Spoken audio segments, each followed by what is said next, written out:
હું રમણભાઈ ભીખાભાઈ સોલંકી ઈશ્વરના નામે સોગંદ લઉં છું કે ઈશ્વરના નામે સોગંદ લઉં છું કે કાયદાથી સ્થાપિત ભારતના સંવિધાન પ્રત્યે કાયદાથી સ્થાપિત ભારતના સંવિધાન પ્રત્યે હું સાચી શ્રદ્ધા અને નિષ્ઠા ધરાવીશ. હું સાચી શ્રદ્ધા અને નિષ્ઠા ધરાવીશ. હું ભારતના સાર્વભૌમત્વનું અને અખંડતાનું સમર્થન કરીશ. હું ભારતના સાર્વભૌમત્વનું અને અખંડતાનું સમર્થન કરીશ.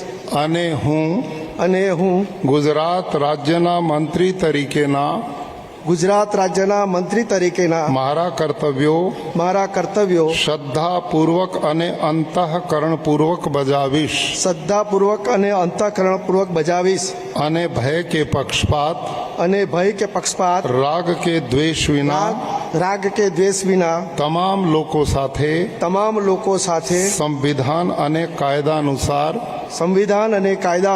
ન્યાયપૂર્વક વર્તીશ.